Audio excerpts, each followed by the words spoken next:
স্বাগত জানাচ্ছি সকালের বাণী ডিজিটাল থেকে। খুরশেদ আলম খোকনের ক্যামেরা, আমি সেলিম সরকার। দর্শক, আমরা এই মুহূর্তে রয়েছি রংপুরের গোমস্তাপাড়ায়।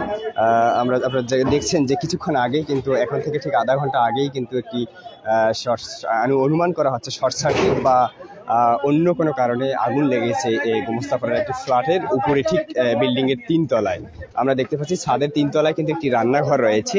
সেই রান্নাঘর থেকে কিন্তু এই কিভাবে আগুন লেগেছে সেটি কিন্তু বাসার মালিক যারা, তারা কিন্তু বলতে পারছে না। এবং ফায়ার সার্ভিস যেটি বলছে যে কোনো কারণে শর্ট সার্কিট বা এরকম কোনো কিছু হতে পারে। এবং সকালবেলা আমরা বাসার মালিকের সাথে কথা বলি, যেটি জানতে পেরেছি যে সকালবেলা রান্না করেছে, সেই রান্নার জায়গা থেকেই কিন্তু আগুনটি, রান্নাঘরের সেই রান্নার জায়গাটা থেকে কিন্তু আগুনটির উৎপত্তি হয়েছে। এবং এই আগুন কিন্তু এখন যদিও ফায়ার সার্ভিস নিয়ন্ত্রণে রেখেছে, এবং তারা যেটি বলছে যে যেহেতু শর্ট সার্কিটের আগুন দীর্ঘক্ষণ সকাল থেকেই কিন্তু রান্না শেষ করে কিন্তু সকাল থেকেই এই ঘরে আগুন লেগেছিল, এবং ফায়ার সার্ভিস আসার পরপরই কিন্তু সেই আগুন নিয়ন্ত্রণে এসেছে। এবং আমরা দেখতে পাচ্ছি যে এখানে একটি রান্নাঘর রয়েছে, যেটি কিন্তু সকালবেলা রান্না করেছে। এবং এখানকার স্থানীয় মানুষ যারা বলছে, তারা যেটি বলছে যে আগুন কিন্তু এখন থেকে ঠিক আধা ঘন্টা আগেই লেগেছে, এবং তারপরই কিন্তু ফায়ার সার্ভিস এসছে। রংপুর থেকে ফায়ার সার্ভিস এসে কিন্তু ফায়ার সার্ভিসে একটি টিম কাজ করছে, এবং সেই ফায়ার সার্ভিস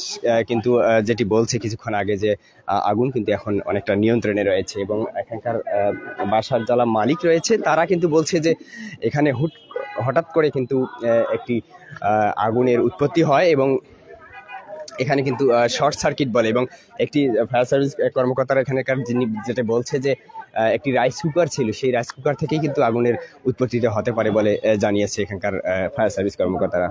দর্শক, আপনারা দেখছেন এখন কিন্তু এই ফায়ার সার্ভিস এসে কিন্তু সেই আগুন নিয়ন্ত্রণে নিয়ে এসছে। আমরা দেখতে পাচ্ছি যে এখানে একটি রাইস কুকার, যে জায়গা থেকে, সেই ফায়ার সার্ভিস যেটি সন্দেহ করছে যে এই রাইস কুকার থেকেই কিন্তু আগুনের সূত্রপাত হতে পারে বলে তারা মনে করছে। এবং কিছুক্ষণ আগে আমরা বাসার যারা মালিক রয়েছেন তাদের সাথে কথা বলে যেটি জানতে পেরেছি, তারাও বলছে যে এই আগুন কিন্তু এরকম একটু ফায়ার রাইস কুকার থেকেই হতে পারে বলে জানিয়েছে।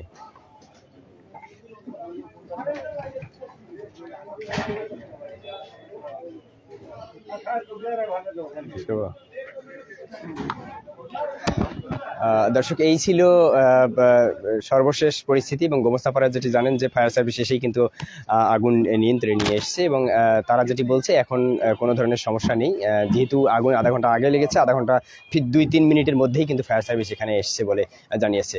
দর্শক, পরবর্তী সংবাদ জানতে চোখ রাখুন সকালের বাণীতে।